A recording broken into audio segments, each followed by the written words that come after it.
저 솔로몬에 대한 이야기를 하고 뭐 별로 많이 안 남았어요. 이제 다윗 왕을 넘어서서 무슨 언약이라고 그랬어요? 솔로몬 왕에 대한 내용인데, 제가 이 솔로몬에 대한 내용은 솔로몬 언약, 성전 언약이라고 지금 지칭을 계속 가고 있는데, 성전에서 기도하면 죄를 사하고 땅을 고칠지라 이 말이에요. 그걸 성경에 나온 대로 역대하 7장 14절에 보면은요, 하나님의 얼굴을 찾으면 용서하고 회복시켜 주겠다라고 하는 내용의 약속이 바로 역대하 7장 14절 솔로몬 언약, 성전 언약이라고 볼 수가 있어요. 이 역대하 1장 1절부터 9장 31절까지 나오는 솔로몬에 대한 이야기는요, 먼저 솔로몬의 부와 지혜에 대한 이야기가 나와요. 그럼 이 솔로몬의 부와 지혜는 솔로몬 이야기 끝에도 나와요. 9장 13절로 28절에서도 솔로몬의 부와 지혜가 나오는데, 둘 다 말거래에 대한 내용이 나와요. 말을 거래했다라고 하는 내용.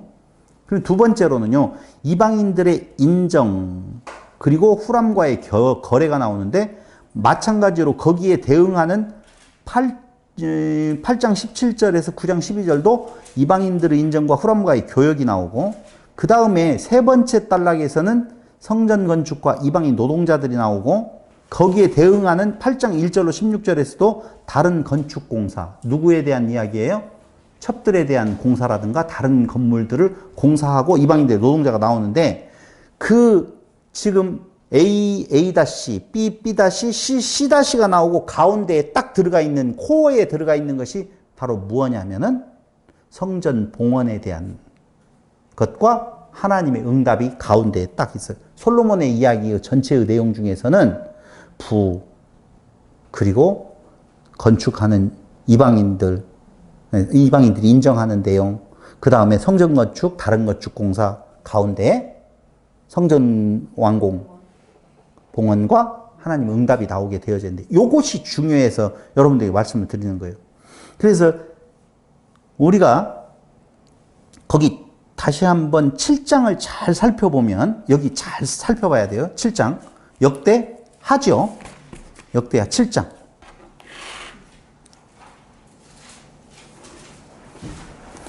한마디로 말을 하면, 자, 솔로몬의 성전 참 잘 지었어, 수고했어, 너밖에 없어 라고 하는 말이 아니에요.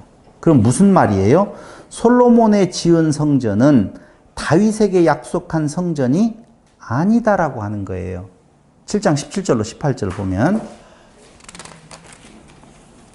네가 만일 내 앞에서 행하기를 내 아버지 다윗이 행한 것과 같이 하여 내가 내게 명령한 모든 것을 행하여 내 율법과 법규를 지키면 내가 내 나라 왕위를 견고하게 하되, 전에 내가 내 아버지 다윗과 언약하기를 이스라엘을 다스릴 자가 내게서 끊어지지 아니하리라 한 대로 하리라. 자, 보세요.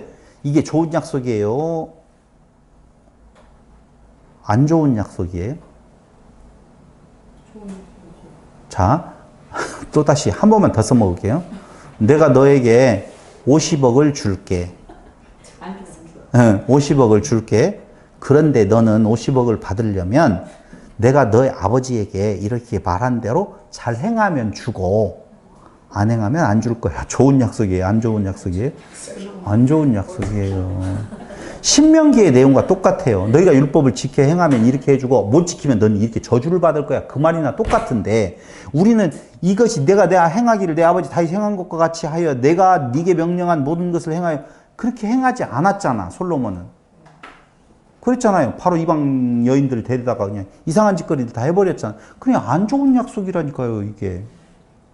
그러니까 여기에 지금 솔로몬이 지은 성전을 놓아두고 봉헌을 하게 되어지니 하나님께서 하시는 말씀이 이렇게 가는 거예요. 근데 19절에서 아까 이야기했잖아요. 그것이 아니다라고 하는 건, 그러나 너희가 만일 돌아서서 내가 너희 앞에 둔 내 율례와 명령을 버리고 가서 다른 신들을 섬겨 그들을 경배하면 내가 너희에게 준 땅에서 그 뿌리를 뽑아내고 내 이름을 위하여 거룩하게 한 이 성전을 내 앞에서 버려 모든 민족 중에 속담거리와, 이것 그대로 돼요, 안 돼요? 되잖아요. 그러니까 네가 그 성전인 줄을 네가 알았다라고 보면 그 성전이 아니야? 아니야. 이 성전은 어떻게 되어진다고? 무너져. 그 이야기를 지금 하고 있는 거예요, 사실은. 이 성전이 비록 높을지라도 그리로 지나가는 자마다 놀라 이르되 여호와께서 무슨 까닭으로 이 땅과 이 성전에 이같이 행하셨는고 이렇게 말할 날이 온다는 거예요. 근데 그 성전을 약속했다고요? 그거 아니야. 그러므로 소망은 어떻게? 비전은 어디로? 그리스도에게로 있는 것이지 그 육체적으로 네가 지어졌던 성전 나한테 지금 봉헌한다고? 나한테 바친다고? 웃기지 마 그 말이에요. 뭐 큰일 났다. 성전 굉장히 중요했었는데 완전히 솔로몬의 지은 성전은 그냥 깨 박살나네요. 그러면서 분열 왕국 시대의 유다 왕들이 그 뒤에 이어서 나오는 거예요. 아시겠죠? 자, 봐봐요. 다윗 이야기 했어요. 그 다음에 누구 이야기 했어요? 솔로몬 이야기 했어요. 솔로몬의 이야기는 지은 그 성전에 대한 내용이 아니라 참 성전으로 오시는 그리스도 앞에 무엇하면, 견비하면. 그게 어떤 내용이냐고요? 거기 14절. 내 이름으로 일컫는 내 백성이 그들의 악한 길에서 떠나 스스로 낮추고, 이게 겸비예요. 기도하여 내 얼굴을 찾으면 내가 하늘에서 듣고 그들의 죄를 사하고 그들의 땅을 고칠지라. 이제 이곳에서 하는 기도에 내가 눈을 들고 귀를 기울이리니 이는 내가 이미 이 성전을 택하고 거룩하게 하여 내 이름을 여기에 영원히 있게 하였음이라. 여기에 있게 하였다고 못 박아버려요. 그 성전이 무슨 성전이라고요? 예수 성전이라, 그리스도 성전이라, 메시아 성전이다 라고 하는 거예요. 이 내용이에요. 솔로몬 언약은. 다른 거 없어요. 그런 뒤에 이제 마지막으로 무엇에 대한 내용이 마지막을 장식하느냐? 분열 왕국 시대의 유다 왕들에 대한 내용이 나타나고 있어요. 이 말은요, 역대하 10장 1절부터 36장 21절까지에 대한 내용이 쭉 나오게 되어지는데, 한마디로 말하면 다윗 언약과 솔로몬 성전 언약이 실현되어진다라고 하는 거예요. 실현되어지고 있는 현장을 지금 말하고 있는 거예요. 무슨 언약과 무슨 언약? 다윗 언약과 솔로몬 성전 언약이 실현되어지는 현장을 말해요. 그래서 여기에서는요, 누구만 살펴보면 되냐면 다 못 보잖아요. 그래서 대표적인 사람, 상당히 많은 분량, 10장 1절로부터 12장 16절까지, 10장, 11장, 12장에 약 석 장에 걸쳐서 말해주고 있는 르호보암이 하나의 샘플이에요. 그러니까 샘플된 르호보암은 잘 살펴볼 거예요. 그 르호보암에 대해 살펴보면 10장 1절로 11장 4절까지에 대한 내용은 열왕기상 12장 1절로 24절과 유사해요. 거의 똑같아요. 근데 그 열왕기에 나오지 아니하는 부분이 여기에 첨가되어져 있다는 거예요. 무엇 때문에 그러는 건가 조금 이따 보자고요. 자, 열왕기상 12장 1절로 24절의 내용이나 역대하 10장 1절로 11장 4절이나 부정적인 평가예요. 그게 뭐냐면요, 세금 많이 어떻게 할까요? 야, 더 걷어버려. 멍해. 가죽 채찍으로 했는데 나는 전갈 채찍으로 너희들을 그럴 거야. 이렇게 부정적인 부분에 대한 내용들로 평가가 되어 있어요. 그래서 그 백성들은 다윗도 필요 없다고 그래요, 이제. 다윗도 필요 없다. 다윗이여, 이제 너는 내 집이나 돌보라. 역대하 10장 16절에 대한 내용으로 그렇게 표현되고 있거든요. 그러니까 솔로몬의 배도와 불순종, 르호보암의 어리석음과 미숙함, 여로보암의 탐욕적 배반이 뭉뚱거려져서 분열 왕국이 되어졌다 그 말이에요. 그 분열이, 왕국이 분열되어진 책임 속에 누구도 있어요? 르호보암의 어리석음과 미숙함도 있다는 거예요. 그렇게 평가를 내린 것이 열왕기에 나오는 내용이고, 역대기 10장 1절로 11장 4절 그 부분에 대한 내용은 똑같아요. 근데 거기에다가 플러스 알파 열왕기에 없는 내용을 거기에 첨가하고 있는데, 역대기 기자는 열왕기상 11장 1절로 40절에 나오는 솔로몬 후반부의 배도와 불순종 모습을 언급하지도 아니했고, 부정적인 내용 언급하지도 아니고, 도리어 이상적인 왕의 모습으로 솔로몬을 소개하고 있으면서 왕국 분열에 대한 책임을, 저 잘 들어야 돼요. 솔로몬에 대한 내용의 이상적인 면만을 쫙 보여주고 난 뒤에 왕국 분열의 책임을, 아까는 르호보암 책임이 있다고 그랬어요? 없다고 그랬어요? 있다고 그랬어요. 솔로몬도 있다고 그랬어요? 있다고 그랬어요. 여로보암도 있다고 그랬어요. 근데 이 역대기 하에서는 르호보암의 처음 3년을 신실하였다 이렇게 표현한다. 그가 신실하였다. 역대하 11장 5절로 23절에 대한 내용이에요. 11장 5절로 23절에 대한 내용이에요. 다윗과 솔로몬의 길로 행하였다고 나오는데 11장 17절을 보면은요. 그러한 결과로 복을 받아 강성하게 되었다라고 말을 합니다. 말을 해요. 어느 정도냐? 15곳에 성읍을 건축했고 지휘관을 그곳에 두었으며 양식과 기름과 포도주를 저장했고 아내는 18명, 첩은 60명, 아들은 28명, 딸은 60명. 11장 18절로 23절에 이렇게 다 나와요. 이 말은 무슨 말이에요? 잘했다 못했다? 복 받았다 그 말이에요. 그때 당시에. 그러면서 역대하 11장 16절에서는요. 여로보암을 나쁜 놈이라고 표현을 해요. 오히려 르호보암은 그렇게 안 하고. 왜요? 왜 나쁘냐면은 역대하 7장 14절에 위배되어진다 그 말입니다. 역대하 7장 14절 보세요. 내 힘으로 일컫는 내 백성이 그들의 악한 길에 떠나 스스로 낮추고 기도하여 내 얼굴을 찾으면 어디에서 찾으라고요? 성전에서. 근데 그 성전으로 나오지 못하게 만들어요. 11장 6절을 보세요. 역대하 11장 6절.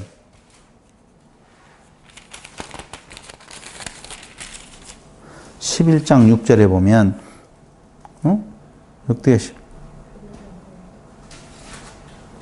제가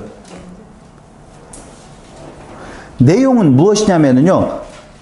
역대하 11장 16절 6절이 아니고 미안해요. 이스라엘 모든 지파 중에 마음을 굳게 하여 이스라엘의 하나님 여호와를 찾는 자들이 레위 사람들을 따라 예루살렘에 이르러 그들의 조상들의 하나님 여호와께 제사하고자 한지라. 이게 뭐냐면은요. 북쪽에 있는 레위 사람들 유다로 와요. 왜 그러냐면은 못 가게 하니까 자꾸 하나님을 찾지 못하게 하는 죄를 누가 범했다는 거예요? 여로보암이 지금 범하고 있다는 거예요. 그래서 역대하 13장 6절에서 8절 아비야 왕이 연설에 보면은요. 여로보암을 뭐라고 평가하느냐? 남봉꾼, 잡배, 우두머리. 이때 잡배라고 쓴 단어는 벨리알의 자식들이라고 해서 고린도 후서 6장에 보면은 벨리알을 뭐라고 표현해요? 사단이라고 말을 하거든요. 그러니까 여로보암은 아주 악하게 표현해요. 근데 르호보암을 뭐라고 표현하느냐? 물론 남쪽 유다의 왕으로서 선조의 왕을 평가할 때 좋게 평가하겠다고 말할 수도 있겠지만 아니요. 여기에 르호보암을 어리고 마음이 연약한 왕이다 이렇게 표현하고 있어요. 어리기는 무엇을 어려요? 41살인데도. 근데 어리다라고 표현해요. 그러면서 나라가 견고하고 강해지자 문제는 아까 이야기했던 내용이 르호보암 처음 3년 어떻게 됐다고요? 신실하였다고 말하잖아요. 신실하였다라고 말하는 내용은 겸비하였다는 말이에요. 그런데 그가 나라가 강해지자 어떻게 되어졌다고요? 교만해져요. 율법을 버리게 되었다고 12장 1절이 말하고 있어요. 여호와를 버린 거라고. 그럴 때에 애굽왕 시삭이 침략해 들어와서 약탈을 당한다. 12장 2절로 사절에 대한 내용이에요. 결국 율법을 버린 것이 바벨론 포로됨의 궁극적인 원인 중 하나라는 것이지. 맞잖아요. 르호보암에 대한 이야기예요. 그러니까 르호보암의 긍정적인 이야기에 대한 내용들을 표면하고 있고, 근데 그가 부정적인 방향으로 갔었을 때에 스마야 선지자 12장 5절을 보세요. 4절에 시삭이 유다의 견고한 성읍들을 빼앗고 예루살렘에 이르니 그때 유다 방백들이 시삭의 일로 예루살렘에 모였는지라. 선지자 스마야가 르호보암과 방백들에게 나와 이르되 여호와께서 이같이 말씀하시기를 너희가 나를 버렸으므로 나도 너희를 버려 시삭의 손에 넘겼노라 하셨다 한지라. 이에 이스라엘 방백들과 왕이 스스로 시작 겸비하여 이르되 여호와는 의로우시다 하매 이렇게 여호와께서 그들이 스스로 겸비함을 보신지라. 여호와의 말씀이 스마야에게 임하여 가로되 이르시되 그들이 스스로 겸비하였으니 내가 멸하지 아니하고 저희를 조금 구원하여 나의 도를 시삭의 손을 통하여 예루살렘에 쏟지 아니하리라. 그러나 그들이 시삭의 종이 되어 그 나를 섬기는 것과 세상 나라를 섬기는 것이 어떠한지 알게 되리라 하셨더라. 이때에 이 르호보암하고 연관되어서 겸비라는 단어가 4번이나 나와요. 총 역대기에 몇 번 나오는, 19번 나오는 중에 4번이나 나오거든요. 이 겸비라고 하는 말이 뭐라고요? 카나, 겸비하다, 낮추다. 아까 이야기했죠? 겸비는 교만하고 반대말이라고요. 교만은 뭐라고 그랬어요? 듣지 않는 것, 묻지 아니함이라고 그랬어요. 겸손은요, 듣는 것, 묻는다는 거예요. 그래서 교만과 독립하려는 마음을 낮추어서, 레위기서 26장 41절 낮추다, 역대하 7장 14절 겸비 낮추다라는 의미인데, 말씀드린 대로 르호보암이 무엇하게 되어지니? 겸비하게 되어지니 그 하나님의 진노의 잔을 거두시는 거예요. 문제는 어디가 있을까요? 아니요. 영원한 겸비가 안 된다는 거예요. 그게. 그래서 굴곡이 있는 거예요. 이해됐어요? 이스라엘 왕조에 굴곡이 있는 것은 모든 왕이 다 긍정적이지 않아요. 이게 긍정과 부정이 있는데 그 긍정적일 때 겸비함이고 부정적일 때가 교만할 때거든요. 있음이거든요. 그러니까 그걸 따라서 왔다 갔다 한다는 거예요. 근데 하나님의 약속은 왔다 갔다가 아니라 뭐예요? 영원이에요. 그럼 영원에 대한 겸비는 그리스도로 이루어 주신다라고 하는 내용. 영원히 낮아지신 자로 오신 그 예수님. 내 뜻을 이루는 것이 아니라 아버지의 뜻을 행하려 왔다라고 하시는 예수님. 그런 내용이에요. 이사야 55장 1절로 3절을 한번 참고적으로 보십시다. 이사야 55장 1절로 3절. 오호라 너희 모든 목마른 자들아 물로 나오라 돈 없는 자도 오라 너희는 와서 사 먹되 돈 없이 값없이 와서 포도주와 젖을 사라. 너희가 어찌하여 양식 아닌 것을 위하여 은을 달아주며 배부르지 못할 것을 위하여 수고하느냐. 내게 듣고 들을지어다. 내게 듣고 들을지. 이 겸비예요. 그리하면 너희가 좋은 것을 먹을 것이며 너희 자신들이 기름진 것으로 즐거움을 얻으리라. 너희는 귀를 기울이고 내게로 나와 어떻게 하라? 들으라. 그리하면 너희의 영혼이 살리라. 내가 너희를 위하여 영원한 언약을 맺으리니 곧 다윗에게 허락한 확실한 은혜니라. 듣는 것 뭐라고요? 겸손이라. 겸비한 것이라고 말씀을 드렸어요. 6절로 9절도 그렇게 나오네요. 55장 6절로 9절. 너희는 여호와를 만날 만한 때에 찾으라. 가까이 계실 때에 그를 부르라. 악인은 그의 길을 불의한 자는 그의 생각을 버리고 여호와께로 돌아오라. 그리하면 그가 긍휼히 여기시리라. 우리 하나님께로 돌아오라. 그가 너그럽게 용서하시리라. 이는 내 생각이 너희의 생각과 다르며 내 길은 너희의 길과 다르다라고 쭉 나와요. 9절까지. 이는 하늘이 땅보다 높음 같이 내 길은 너희의 길보다 높으며 내 생각은 너희의 생각보다 높으며. 하나님 앞에 높아질 자 없어요. 그게 겸비해요.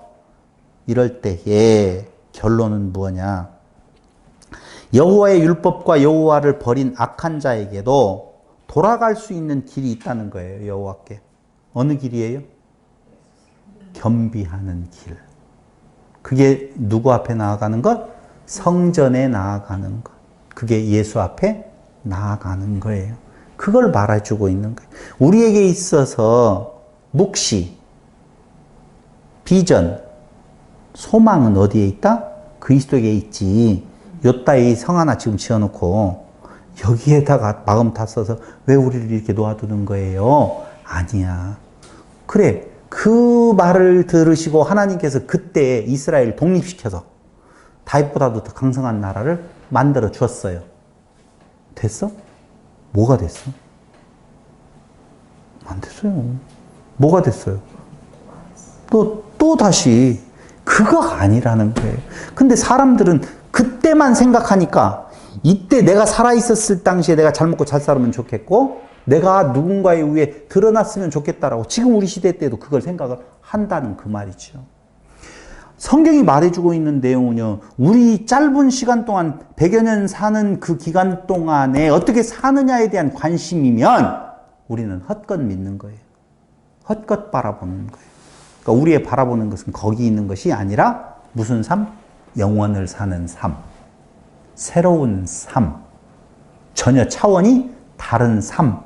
이 약속은 그때 역대기 수신자들, 역대기를 받아보는 주전 450년대에 그들이 요구하는 그런 내용이 아니라는 것이죠. 오늘날 우리가 그들과 똑같은 것을 지금 예수를 믿으면서 생각하고 있다면 진짜 어리석은 것 중에서 그만큼 어리석은 것이 없어요. 자, 그때 나라가 회복되어지고 왕이 세워지고 그 주변에 있는 나라들을 다 먹었어. 그때 450년대 이 역대기를 듣고 있는 자들이 살아있어서 지금까지도 그 삶을 누릴까요? 못 누리는 거예요. 우리도 마찬가지예요. 그러니 우리가 꿈꾸고 있는 삶은 이 땅 위에 살아가는 날 동안 어떻게 먹고 마시고 이쁠 것인 건가에 대한 내용, 어떤 자리에서 남들에게 잘 보이고 살아갈 것인 건가에 대한 목적으로 삼으면 예수 믿는 자들과 같이 어리석은 자들이 없어요. 그럼 뭐예요? 우리의 원하는 바. 역대기 기자가 말하고 있는 내용은 영원한 소망이 우리에게 주어져 있다는 거예요. 그것이 진짜 복음이지. 진짜. 결론은 그들은 평생 동안 겸비하지 아니하였다. 12장 14절 보세요.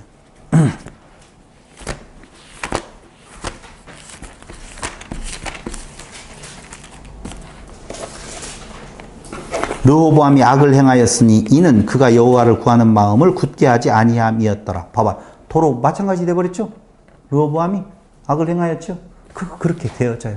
근데 뭐 우리가 사는 날 동안에 잠깐에 우리의 삶에 대한 내용에 있어서 어떤 변화, 어떤 좀 형통한 날,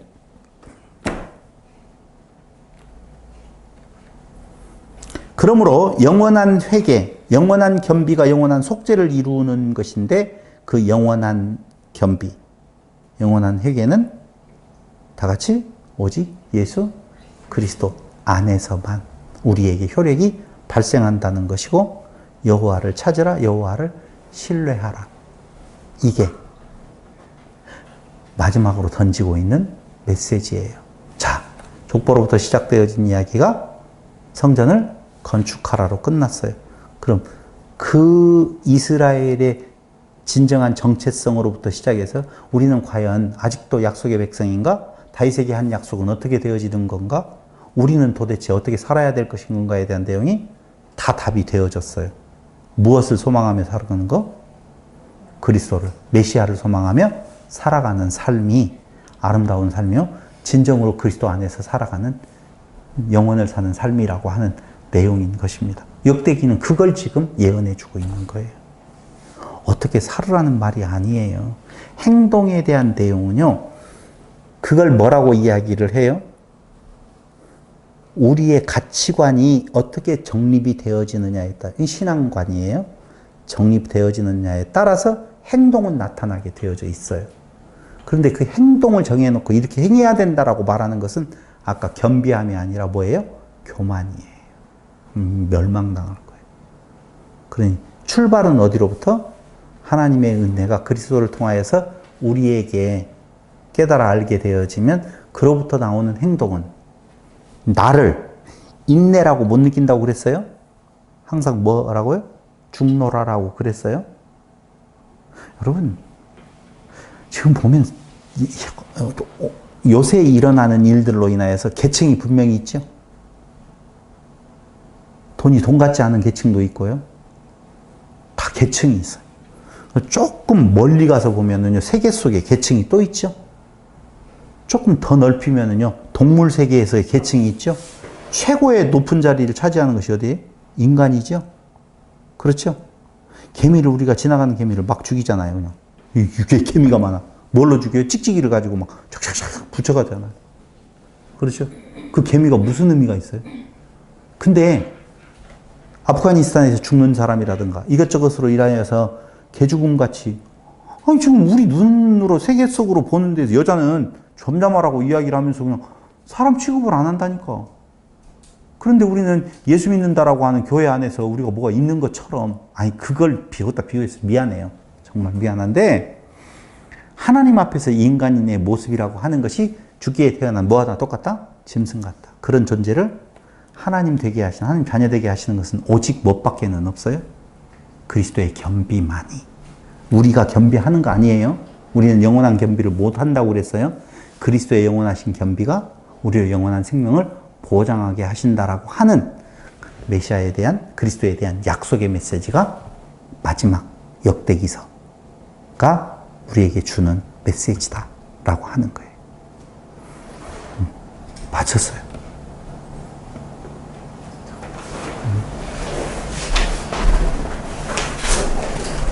질문 있어요? 그냥 닫으면 돼요. 닫으면 돼요.